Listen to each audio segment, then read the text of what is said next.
हदीस में आता है कि हजरत ईसा अलैहिस्सलातु वस्सलाम जब आसमान से नाजिल होंगे, अब पता नहीं इतनी ऊपर से जमीन पे आएंगे, ये असबाब के खिलाफ है ना, ये बात इंसान के लिए तो मुमकिन नहीं है।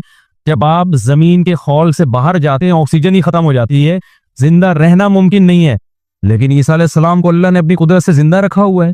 जब कुर्ब क़यामत में दिमिश्क में ईसा अलैहिस्सलाम आएंगे तो हदीस में आता है कि इमाम महदी शाम में नमाज के लिए खड़े हुए होंगे, असर की नमाज के लिए। मुसल्ले पे मीनार है, उस पे कौन नाजिल होगा? हजरत ईसा अलैहिस्सलाम। तो मीनार से फिर सीढ़ियां लगाई जाएंगी हजरत ईसा के उतरने के लिए। कमाल की बात है, अल्लाह वहां से यहां तक आ गए, थोड़ा सा तो रह गया फासला। छोड़ो यार, तुम लोग इस बन में नहीं आ रहा। अबे सवाल पैदा होता है कि जब उधर से इधर तक आ गए तो थोड़ा सा तो रह गया है ना। अब यहाँ सीढ़ियां क्यों लगाई जा रही हैं? भाई दुनिया क्या है? दारुल अस्बाब। उधर सीढ़ियों से जाना मुमकिन नहीं था, वो अल्लाह अपनी कुदरत से ही ले गया। ये दुनिया दारुल अस्बाब है, यहाँ पे क्या लगेंगी? सीढ़ियां लगेंगी। वहां से नीचे उतरेंगे, इतने बड़े बड़े पाल होंगे जिनसे पानी बह रहा होगा, क्योंकि हजरत ईसा अलैहिस्सलाम को जब सूली पे लटकाया जा रहा था उस वक्त आपने गुस्ल किया था, तो अल्लाह ने उनकी शक्ल का कोई आदमी कर दिया और ईसा इब्न मरियम को आसमानों पे उसी हाल में उठा ली। और कुर्ब क़यामत में जब नाजिल होंगे तो इसाबतुन तग़ज़ू माई सबनी मरियम, नबी ने फरमाया मेरी उस उम्मत के लिए जन्नत की जमानत है जो ईसा इब्न मरियम के साथ मिलके जिहाद करेगी। हजरत ईसा ने आते ही क्या करना है?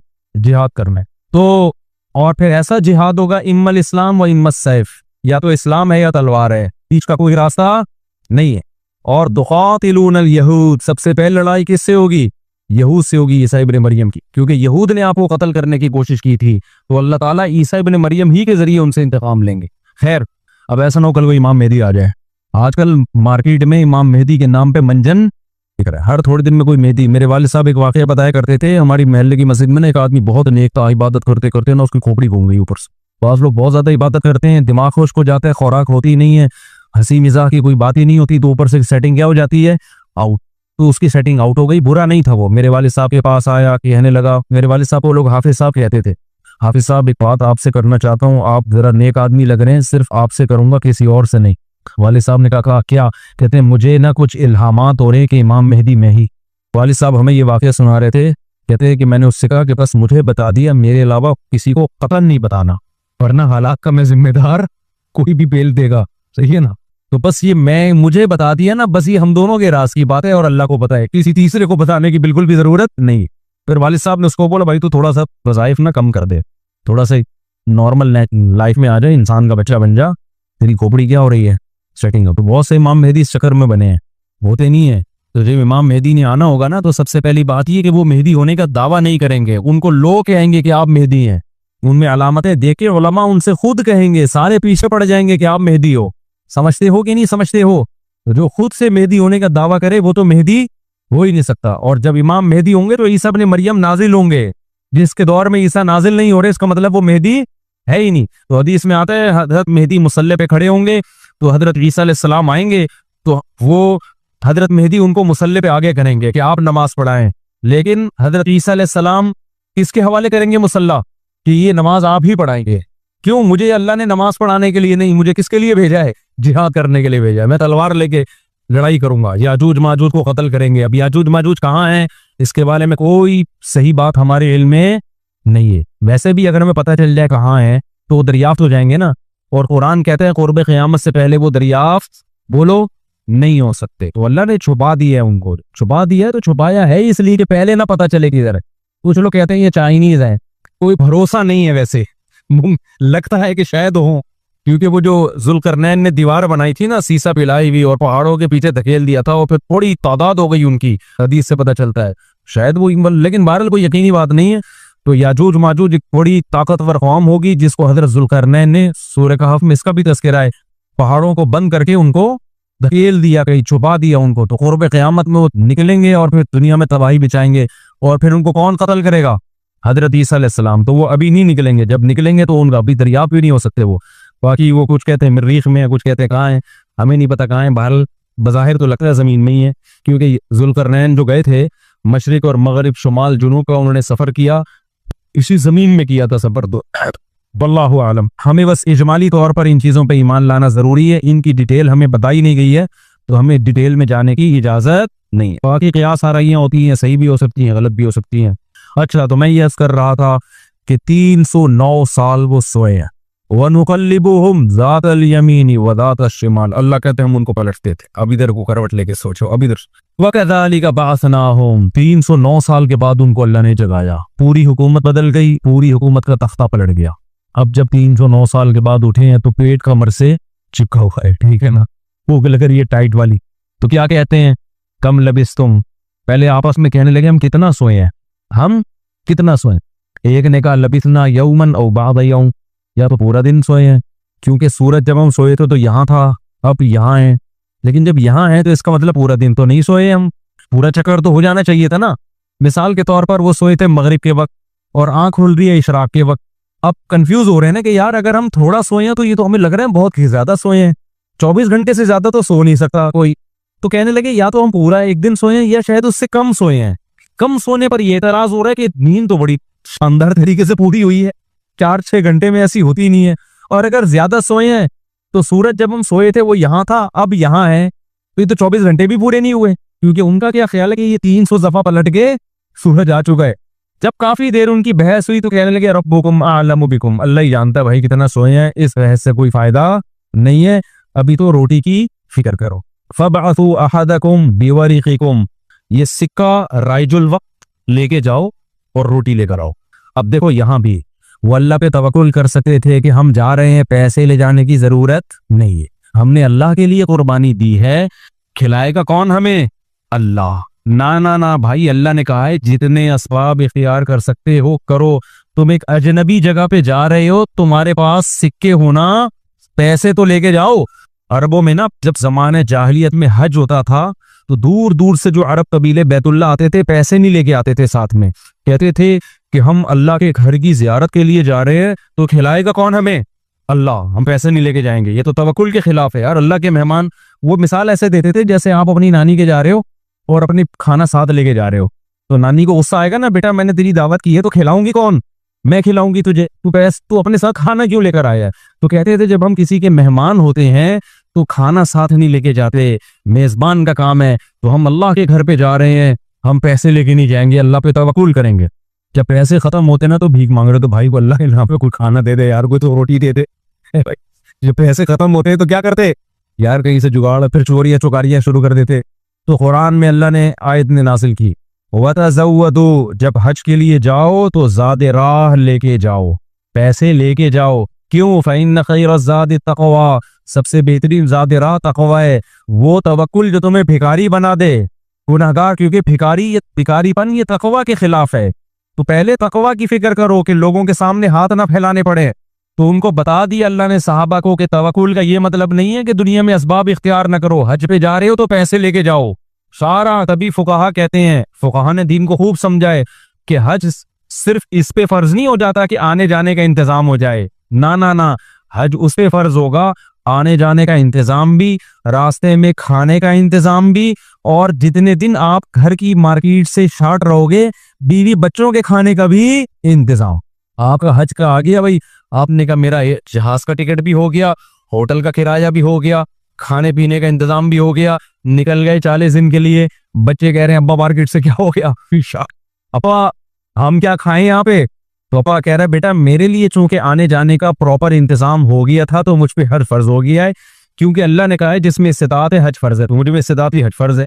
तो बच्चे कहेंगे हमारा क्या कसूर है। इसलिए उलमा ने बयान किया कि इस्तिताअत में ये भी दाखिल है कि आपका भी और जिनकी आप कफालत कर रहे हो, जो आपकी शरम जिम्मेदारी है, उनका भी इंतजाम हो। समझते हो कि नहीं समझते हो।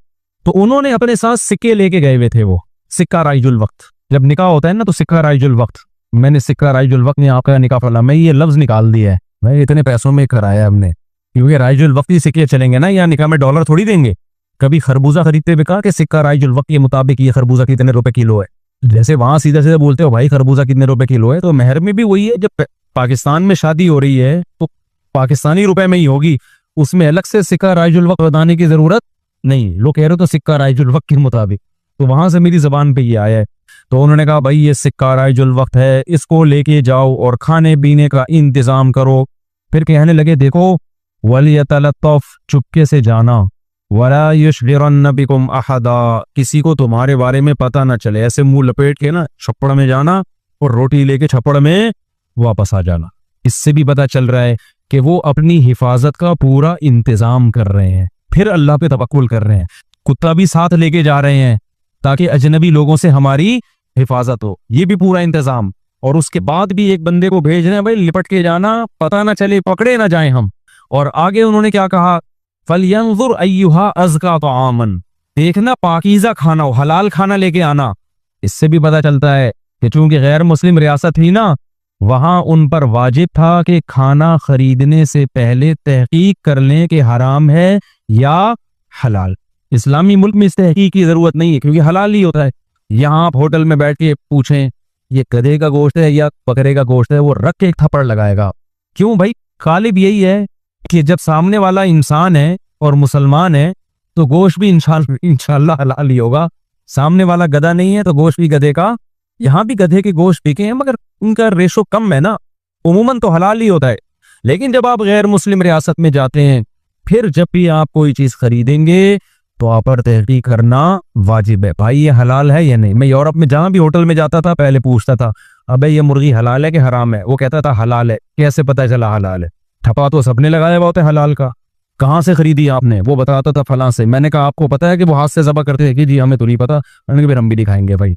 ये गैर मुस्लिम रियासत में ये तहकीक क्या है? इत्मीनान हो जाए कि हाँ जी हाथ का ज़बीहा है, बिस्मिल्लाह अल्लाहू पढ़ के कह रहा है, तो फिर आप खा सकते हैं, अदरवाइज नहीं खा सकते आप। फिर आप चिलगोज़े खाएं, कुछ भी खाएं, गुजारा करें आप, समझते हो? तो इन लोगों ने भी क्या, हालांकि ये कितने शदीद भूखे थे ना, इनको तो चाहिए था, बोलते यार तू जा और जो मिले ले आपस उठा के, जो मिले। अबे अभी हलाल हराम के चक्कर में पड़ने की जरूरत नहीं, बहुत हो गया यार, भूख देख यार, अभी तू अभी फिर भी जाके हलाल हराम की तहकीक करेगा? अबे जो मिले उठा के ले आ, ना ना ना ना ना, हलाल लेके आना, हराम से अवॉइड करना। अब जब वो बंदा आया ना सिक्का राइजुल वक्त लेके, तो जब वो उसने सिक्का दिया तो वो दुकानदार ने बोला भाई ये कौन थे जमाने का सिक्का लाया भाई तू? ठीक है, ये करेंसी तो क्या हो गई है, 300 साल पहले ये नोट खत्म हो चुके हैं।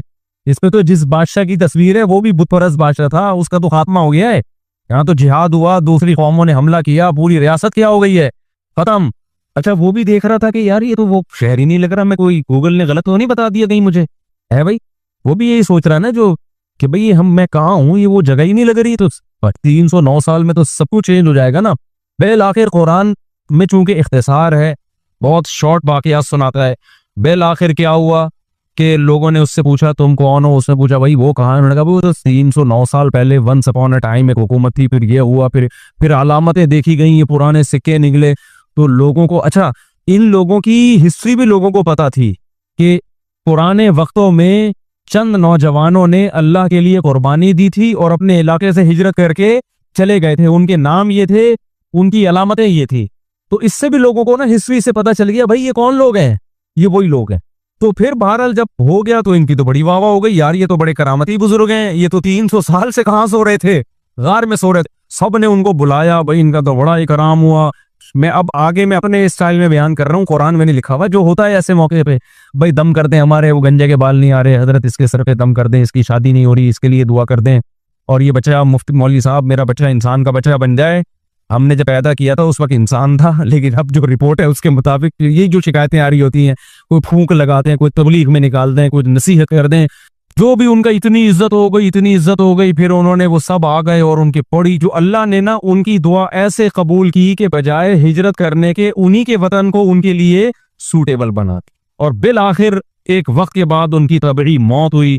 तो अब लोगों में झगड़ा हो गया, भाई इनकी मौत वाक़ हो गई है, तो ये चूंकि एक बड़ा तारीखी वाक़या हुआ है, तारीखी वाक़या हुआ है ना, इस वाक़ये को महफूज रखा। हिस्ट्री तो हर एक चाहता है ना महफूज हो, और वो हिस्ट्री जिसमें कोई सबक हो।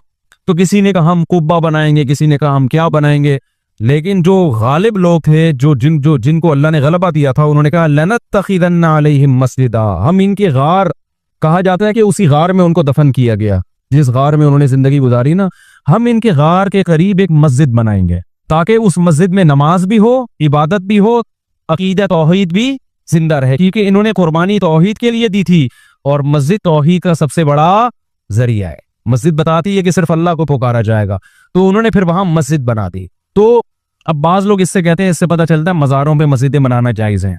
ना ना ना, उस वक्त उनकी कब्र के करीब मस्जिद बनाई गई थी तौहीद को जिंदा करने के लिए। अब कब्रों पे मस्जिद बनाने से तौहीद का बेड़ा गर्क होता है। अब शिर्क और बुत परस्ती फैलती है इससे, इसलिए उलमा कहते हैं अब कब्रिस्तानों में मस्जिदें नहीं बनाई जाएंगी। उनकी नीयत कुछ और थी, आज कुछ और होने लगता है, आज कब्रों को सरदा होने लगता है वहां पे, इसलिए आज बना किया जाएगा इस अमल से। समझते हो कि नहीं समझते? तो इस वाक़े में हमें क्या सबक मिलता है? इस वाक़े से हमें सबक मिलता है कि जो अल्लाह के लिए कुर्बानी देता है अल्लाह उससे गाफिल नहीं होता, अल्लाह गैब से उसकी मदद करता है। वतरकना बादहुम यौमइज़ि यमूजु फी बाद, और हम इनमें से बाज को, यानी जो याजूज माजूज हैं, इनमें से बाज को यौमइज़िन, जिस दिन ऐसा होगा, जिस दिन अल्लाह का वादा आएगा और ये दीवार टूटेगी, यमूजु फी बाज़िन, हम इनको ऐसा कर देंगे कि ये एक दूसरे में घुस रहे होंगे। ये मजमून अहादीस में आया है। देखें कुरान में और अहादीस सहीहा में जो याजूज माजूज और इस दीवार का हमें मिलता है ना, मैं सिर्फ उसको आपके सामने बयान करूंगा, बाकी इस बारे में डिटेल में आप जाएंगे तो बहुत कुछ आपको इंटरनेट पे भी मिल जाएगा, मुफस्सिरीन की किताबों में भी मिल जाएगा, और लोगों की अपनी अपनी तहकीकात हैं, अपने अपने तबसरे हैं ना। मैं उन तबसरों को सही कह रहा हूँ ना गलत कह रहा हूँ, किताबें भरी हुई हैं, वो आप जाएं पढ़ें उसको। लेकिन जितनी बात कुरान से और सही अहादीस से याजूज माजूज के बारे में साबित होती है, मैं सिर्फ उसको आपके सामने अभी पेश कर रहा हूँ। पहला अकीदा तो ये साबित होता है कि याजूज माजूज एक कौम है, इंसान है, वो कोई इंसानों के अलावा कोई अलग मखलूक नहीं है, लेकिन है बड़े फसादी। दूसरी बात, ये बहुत कदीम है, ज़ुल्करनैन जब गए तो उससे पहले की ये कौम है और ज़मीन में पहले से फसाद मचा रही है, लेकिन बहुत ज़्यादा उनकी कसरत नहीं थी जितनी कसरत क़ुर्ब क़यामत में होगी, उनके नस्ल उनकी बहुत तेजी के साथ बढ़ रही है।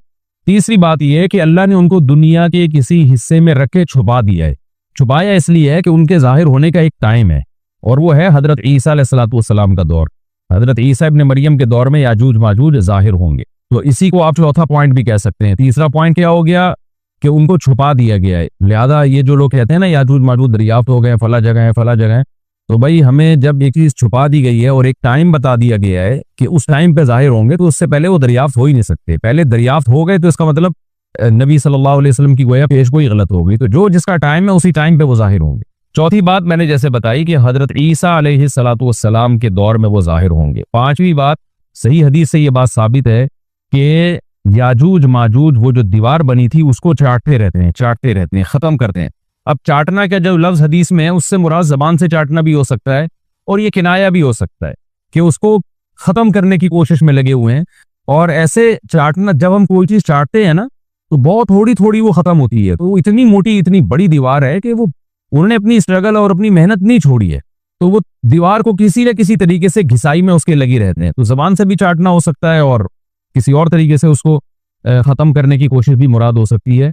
और हदीस में आता है कि एक दिन आएगा वो जब खत्म होने वाली होती है ना, तो वो कहते हैं कि हम कल इसको दोबारा शुरू करेंगे और कल हम इसको खत्म कर देंगे, लेकिन वो अल्लाह ताला अपनी कुदरत से दोबारा उस दीवार को उतना ही मोटा कर देते हैं जितना ज़ुल्करनैन ने किया था। तो क़ुर्ब क़यामत में जब हज़रत ईसा अलैहिस्सलाम का ज़ुहूर होगा तो वो ये कहेंगे हम इंशाअल्लाह इसको कल खत्म करेंगे। तो इंशाअल्लाह का लफ्ज़ जब इस्तेमाल करेंगे, क्योंकि वो कौम है काफिर, वो अल्लाह पे एतमाद करना, अल्लाह पे तवक्कुल करना ये चीज़ नहीं है। जैसे काफिर तो नहीं कहेगा ना अल्लाह ने चाहा तो वो अल्लाह पे यकीन नहीं रखते। तो वो जब अल्लाह का नाम लेंगे और कहेंगे कि अल्लाह ने चाहा तो हम इसको कल खत्म कर देंगे, तो फिर इस्लाम की वजह से वो दीवार खत्म हो जाएगी। इसकी मिसाल ऐसे जैसे हदीस में आता है, पिछली कौमों में एक नौजवान था जो जादूगर के पास भी जाता था और राहिब के पास भी जाता था, जिसका सूरह बुरूज में तज़किरा है, वस्समाई ज़ातिल बुरूज में। तो जब वो नौजवान पकड़ा गया, वो मुसलमान हो गया था, बादशाह ने उसको भेजा था जादूगर के पास कि जादू सीखे,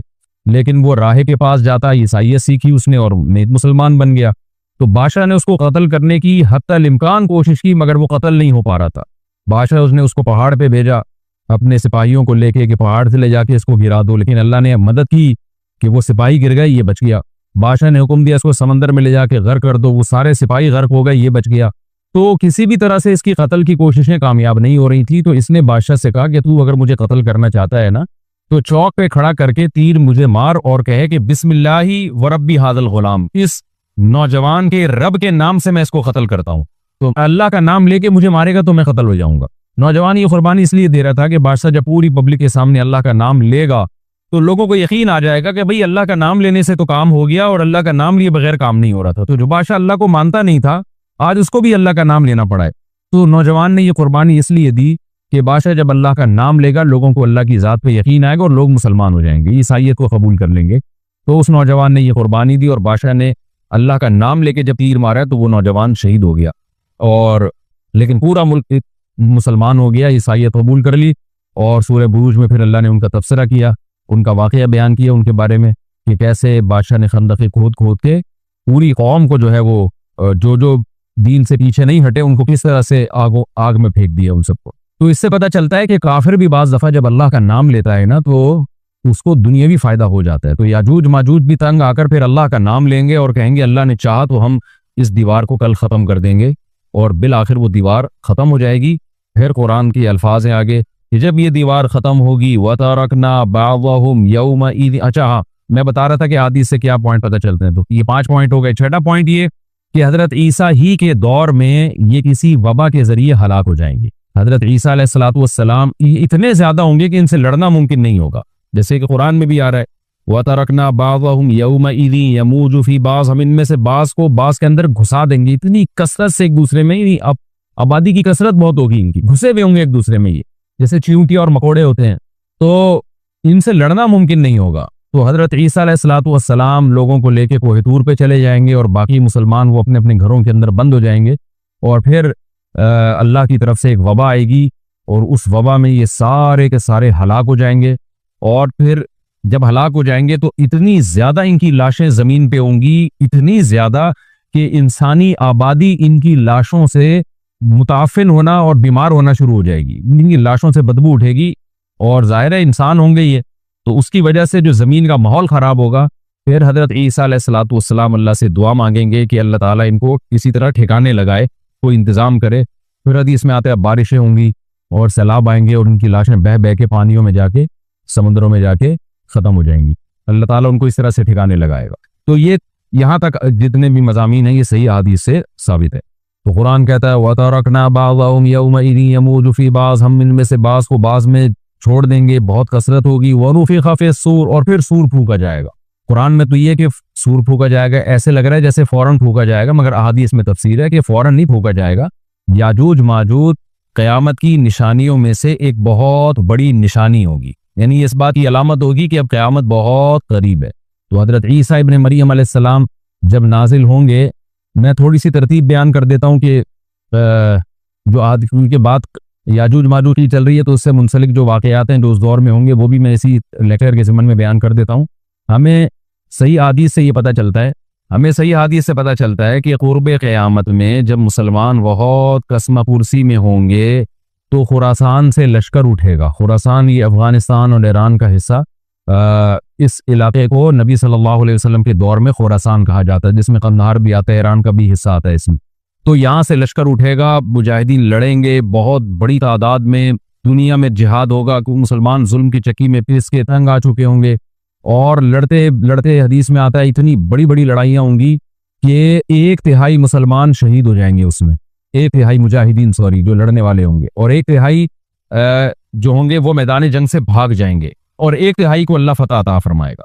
तो जो 1/3 मैदान जंग से भाग जाएंगे, नबी सल्लल्लाहु अलैहि वसल्लम ने फरमाया उनकी तौबा कभी कबूल नहीं होगी। जो 1/3 शहीद हो जाएंगे वो अफजल तरीन शुहदा होंगे उस वक्त के, और 1/3 को अल्लाह ताला गलबा अता फरमाएंगे। एक वाक़या तो हमें क़ुर्ब क़यामत में नबी सल्लल्लाहु अलैहि वसल्लम से ये मिलता है सही हदीस से। दूसरा हमें ये मिलता है कि क़ुर्ब क़यामत ही में मुसलमान कसम पुरसी का शिकार होंगे, तो तलाश करेंगे हज़रत महदी को, क्योंकि हज़रत महदी वो शख्सियत हैं जिन पे तमाम नेक लोग जमा हो जाएंगे और वो मुसलमानों की मैदान जंग में कमांड करेंगे, जिहाद में कमांड करेंगे।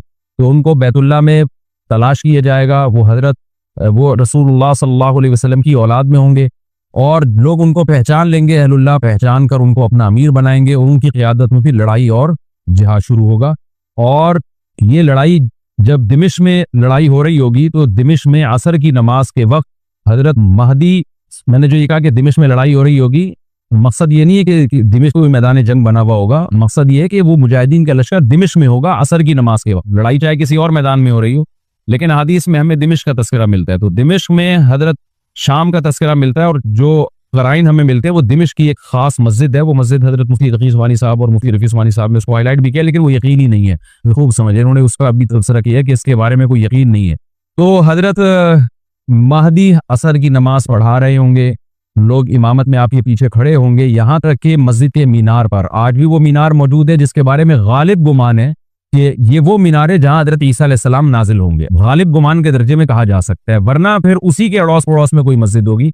मेरा अगर शाम जाना हुआ तो इंशाल्लाह मैं इरादा है कि मैं व्लॉग में उस मस्जिद का भी तस्करा करूंगा, उस जगह का भी तस्करा करूंगा। लेकिन मैं पहले ये बात बता दूं कि वो 100% यकीनी नहीं है। ऐसा ना हो कि उस मस्जिद के मीनार पे चढ़ के लोग जो है वो उसके कोई मीनार को ही चाटना शुरू कर दें तबर्रुक के तौर पे। तो असर की नमाज का टाइम होगा। हजरत ईसा इब्ने मरियम अलैहिस्सलातु वस्सलाम फरिश्तों के कंधों पे हाथ रखे नीचे उतरेंगे नमाज के टाइम पे, यानी आसमान से मीनार तक आएंगे और फिर मीनार से आपके लिए सीढ़ियां लगाई जाएंगी। सीढ़ियों के जरिए मीनार से नीचे उतरेंगे और लोग उनको पहचान लेंगे। हजरत महदी उनको इमामत के लिए आगे करेंगे कि आप अल्लाह के एक पैगंबर हैं, आप नमाज पढ़ाइए। हजरत ईसा अलैहिस्सलाम उन्हीं को आगे रखेंगे। और इस तरह का मफहूम है हदीस में कि अल्लाह ने इस काम के लिए आपको ही मुंतखब किया। क्या मतलब ये इमामत इस उम्मत का हक है। तो हजरत ईसा इब्ने मरियम अलैहिस्सलातु वस्सलाम का जो काम होगा वो जिहाद है और यहूदियों से इंतकाम लेना, क्योंकि यहूदियों ने अपने ख्याल में हजरत ईसा को कत्ल किया था। तो अल्लाह ने यहूदियत ही के खात्मे के लिए और दज्जाल के खात्मे के लिए ईसा इब्ने मरियम को नाजिल किया। हजरत महदी से पहले ही दज्जाल जाहिर हो चुका होगा। दज्जाल के बारे में हदीस में आता है कि हर पैगंबर ने अपनी उम्मत को दज्जाल के फितने से डराया है। अच्छा, ये दज्जाल एक ऐसी शख्सियत है जिसका यहूदी इंतजार हमसे ज्यादा कर रहे हैं, क्योंकि यहूदी उसको अपने लिए निजात दहिंदा समझते हैं। जबकि हदीस में आता है कि दज्जाल काना होगा और उसका खुदाई का दावा होगा। उसके पास कुछ ऐसी ताकतें होंगी कि मुर्दे को जिंदा कर दे, जिंदा को मार दे। एक तरफ उसके बाग होगा, एक तरफ उसकी आग होगी। जो उस पर ईमान लाएगा उसको बाग में दाखिल करेगा, और जो उस पर ईमान नहीं लाएगा उसको आग में दाखिल करेगा। और रसूलुल्लाह सल्लल्लाहु अलैहि वसल्लम ने फरमाया उसकी जो आग है हकीकत में वो जन्नत का बाग होगा, और उसका जो बाग है हकीकत में वो जहन्नम की आग होगी। तो जो नबी की बातों पे यकीन करते हैं वो दज्जाल के फितने से महफूज रहेंगे। और हदीस में सूरह कहफ की भी तिलावत का हुक्म है। जुम्मे के दिन जो कहफ की तिलावत करता है अल्लाह उसको दज्जाल के फितने से महफूज रखता है। अब आप देखें ये सूरह कहफ में क़यामत की अलामत का तज़किरा है ना, तो शायद इसी वजह से क्योंकि जो सूरह कहफ पढ़ता रहेगा वो याजूज माजूज के वाक़यात भी पढ़ता रहेगा और अल्लाह की कुदरत के वाक़यात भी पढ़ता रहेगा। तो दज्जाल के फितने से अल्लाह उसको इस बरकत से बचा के रखेंगे, फितने से महफूज रखेंगे। तो वो ऐसी ताकतें दिखाएगा, बेवकूफ़ लोग उस पर ईमान ले आएंगे। हदीस में आता है कि काना कभी भी खुदा नहीं हो सकता, नहीं उसकी तो एक आंख होगी नहीं, लेकिन बेवकूफ़ लोग उसके ये कुछ ज़ाहिरी कमालात देखेंगे, ये नहीं देखेंगे कि ये तो शक्ल भी इसकी अच्छी नहीं है। यानी खुदा कम अज़ कम जमाल वाला होता है ना, ये तो है भी काना, और उसके बड़ा बड़ा काफिर भी लिखा हुआ होगा वाज़े तौर पर, जिससे पता चलेगा। लेकिन अहमक और बेवकूफ़ लोग जैसे रूहानी आमिल को कुछ शोबदे देखकर उनके से मुतासिर हो जाते हैं ना, रूहानी आमिलों के शोबदे देखे, तो ऐसे ही दज्जाल के शोबदे देख के मुतासिर होंगे। तो बहुत लोगों को, खलकत को, बहुत बड़ी उम्मत को गुमराह करेगा दज्जाल। अहलुल्लाह को अल्लाह ताला उसके फितने से महफूज रखेगा। फिर हजरत ईसा इब्ने मरियम जब नाजिल होंगे तो वो दज्जाल को कत्ल करेंगे। हदीस में आता है कि नेज़े के जरिए घोड़े पे बैठ के कत्ल करेंगे। उलमा ने इस हदीस का दो मतलब बयान किए हैं कि या तो इसका मतलब यही है कि वाकई घोड़े पे बैठेंगे, नेज़ा इस्तेमाल करेंगे, और ज़मीन जो है वो इतनी पहले उससे जंगें हो चुकी होंगी कि लोग दोबारा तलवारों घोड़ों की तरफ आ जाएंगे। इस बात का इम्कान है, हर मुल्क एटमी ताकत बन चुका है, तो अगर ये एटम बम सारे मुल्क आपस में चला दें तो हम दोबारा गधे घोड़ों वाली जिंदगी पर आ जाएंगे। टेक्नोलॉजी सारी तबाह बर्बाद हो जाएगी, इंसान की तरक्की। तो इस बात का भी इम्कान है कि कोई इससे पहले हो सकता है कोई ऐसी जंग अजीम हो कि इंसानियत दोबारा पहाड़ों पत्थरों के दौर में आ जाए।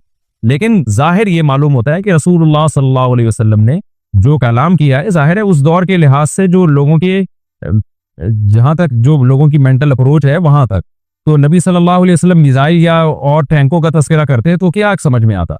तो घोड़े से मुराद है जो उस जमाने का घोड़ा होगा, और नेज़े से मुराद है उस जमाने का जो असलहा होगा, क्योंकि नेज़ा नबी के दौर का एक मुनासिब असलहा था और घोड़ा नबी के दौर की मैदान जंग की एक मुनासिब सवारी थी।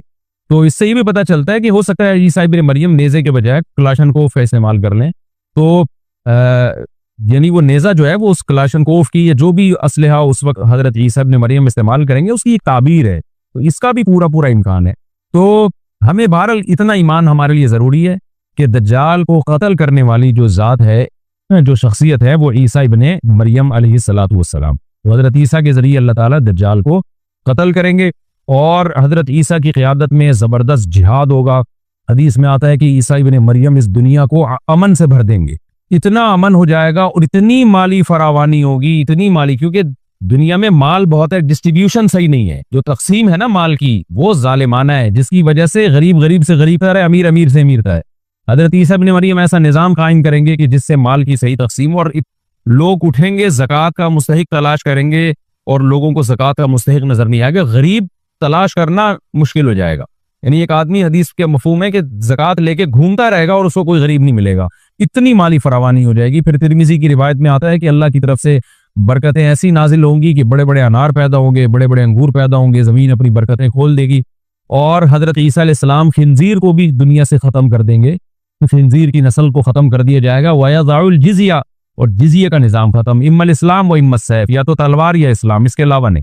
तो नबी सल्लल्लाहु अलैहि वसल्लम को अल्लाह ने जिस मकसद के लिए दुनिया में भेजा था, उस मकसद की जो तकमील है वो ईसा इब्ने मरियम के जरिए। बाकी इसमें हिकमतें क्या हैं, इस पर मेरे अलग से बयानात मौजूद हैं कि अल्लाह ने हजरत ईसा इब्ने मरियम का इंतखाब क्यों किया इस काम की तकमील के लिए, इसी उम्मत में कोई क्यों मुंतखब नहीं कर लिया, या ये कि पैगंबर सल्लल्लाहु अलैहि वसल्लम ही के जरिए पूरी दुनिया में इस्लाम को गालिब कर दिया जाता, इसमें क्या हिकमतें हैं, इस पर मेरे अलग से बयानात मौजूद हैं। अभी तो मैं कोशिश करता हूँ कि तफसीर से मैं जो जो टू द पॉइंट बात है उससे यहाँ इस लेक्चर में ना हटूं। तो उसी वक्त में हजरत ईसा इब्ने मरियम उसको याजूज माजूज को कत्ल करेंगे और दुनिया इंसाफ से भर जाएगी। और अल्लाह ताला ने जो पैगंबरों को दुनिया में भेजा था उसका मकसद कैफियत और कमियत दोनों लिहाज से हासिल हो जाएगा। उसके बाद फिर आहिस्ता आहिस्ता दुनिया में जवाल शुरू होगा, और फिर जब पूरी दुनिया के लोग जवाल का शिकार होते होते कुफर की तरफ जाएंगे, गुनाहों की तरफ। और हदीस में आता है जब तक एक शख्स भी अल्लाह का नाम लेने वाला होगा इस दुनिया पर क़यामत नहीं आएगी, यहाँ तक कि आखिरी शख्स दुनिया से उठेगा जो अल्लाह का नाम लिया करता था। उसके बाद अल्लाह ताला सूर फूंकेंगे, जिब्रील को हुक्म देंगे सूर फूंकने का, और इस दुनिया को तबाह बर्बाद कर दिया जाएगा। तो आगे कुरान कहता है वनुफिख़ फ़िस्सूर, और फिर सूर में फूका जाएगा। फ़जमअनाहुम जमआ, फिर हम इन तमाम इंसानों को जमा कर देंगे। वअरज़ना जहन्नम यौमइज़िन लिलकाफ़िरीन अर्ज़ा, और क़यामत के दिन हम जहन्नम को यौमइज़िन, जिस दिन ऐसा होगा यानी जिस दिन सूर फूंका जाएगा, ये दूसरा सूर मुराद है, लिलकाफ़िरीन अर्ज़ा, काफिरों के सामने पेश कर देंगे। अल्लज़ीन कानत अयुनुहुम फ़ी ग़िताइन अन ज़िक्री, ये वो लोग हैं जिनकी आंखें मेरी याद से पर्दे में पड़ी हुई थी, यानी मेरी याद की चीजें उनको नजर ही नहीं आती थी, गफलत में पड़ी हुई थी जिनकी आंखें।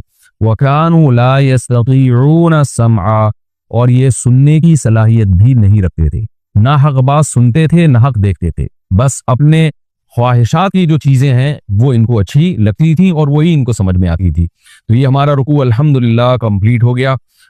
इस रुकू में हमें बहुत सारे असबाक मिलते हैं, मैं नंबरवार उसको मुख्तसरन बयान कर देता हूँ। पहली बात तो ये कि देखें अल्लाह ताला ने कैसे कैसे बादशाह दुनिया में भेजे और कितने पावरफुल बादशाह। हज़रत ज़ुल्करनैन का नाम ही करन वाला, दो किनारों वाला, ज़मीन के बहुत बड़े हिस्से को हज़रत ज़ुल्करनैन ने फतह किया, और अल्लाह के नेक बंदे कैसे अल्लाह के रास्ते में लड़ते रहे हैं। तो ये जो लोग बैठ जाते हैं ना बस इबादत करो और लड़ाई वड़ाई इस्लाम में है ही नहीं, ये दुनिया में कोई भी अक्लमंद इस नज़रिए का हामी नहीं होगा। तो ताकत और क़ुव्वत की इस्लाम में बहुत ज़्यादा अहमियत है। इससे हमें ये भी पता चलता है कि अपने मुल्क की, ख़ास तौर पर इस्लामी मुल्क की जो फौजी क़ुव्वतें हैं, जो फौजी ताकतें हैं, उनकी हमें कदर करनी चाहिए। क्योंकि अगर कोई भी मुल्क अस्करी लिहाज से कमज़ोर हो जाए, क्योंकि अल्लाह ताला तो जो अस्करी लिहाज से ताकतवर कौमें थी अल्लाह ने उनका कितना तस्करा किया, हाँ वो अल्लाह के बागी ना हो। तो इस्लामी मुल्क में कोई भी इस्लामी कंट्री है, चाहे सऊदी अरब है, चाहे पाकिस्तान है, चाहे तुर्की है, कोई भी इस्लामी कंट्री है, उसकी फौज की कदर करनी चाहिए, क्योंकि उसी की वजह से मुल्क का बॉर्डर महफूज होता है।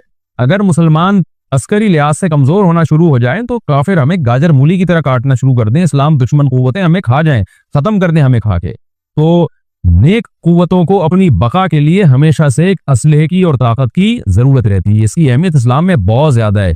मूसा अलैहिस्सलातु वस्सलाम के बाद इतने बड़े बड़े जंगी कमांडर पैदा हुए। जुल्करनैन का अल्लाह ने कैसा तस्करा किया, जुल्करनैन की इबादत का कहीं भी तस्करा नहीं, हालांकि वो बड़े इबादत गुजार भी थे। दाऊद अलैहिस्सलाम की इबादत का तस्करा भी है, उनकी तलवार और ताकत का तस्करा भी है। तो अल्लाह ताला जहाँ इबादत का तस्करा करते हैं तो ताकत और कुव्वत का भी तस्करा करते हैं। इससे अस्करी लिहाज से अपने आप को मजबूत करने की अहमियत का हमें पता चलता है कि इस्लाम में इसकी बड़ी अहमियत है। किसी भी इस्लामी मुल्क की फौज का मोराल किसी भी लिहाज से डाउन नहीं होना चाहिए, और अस्करी लिहाज से वो किसी भी लिहाज से कमजोर नहीं होनी चाहिए, और उसको चाहिए कि आइद्दू लहुम मस्ततातुम मिन कुव्वा पर अमल करे। कि कुरान कह रहा है रोज बरोज अपनी ताकत और कुव्वत में इजाफा करने की कोशिश करो।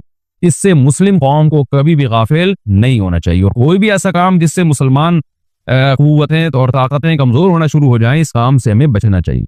दूसरी बात हमें ये पता चली कि अल्लाह ताला ने अहले इस्लाम के जिम्मे पूरी दुनिया की जिम्मेदारी लगाई है, किसी एक मुल्क की नहीं। जितने भी पैगंबर आए हैं, जब वो दुनिया फतह करना शुरू की है तो कहीं रुके नहीं है वो कि भाई यहाँ तक, इससे आगे नहीं जाना।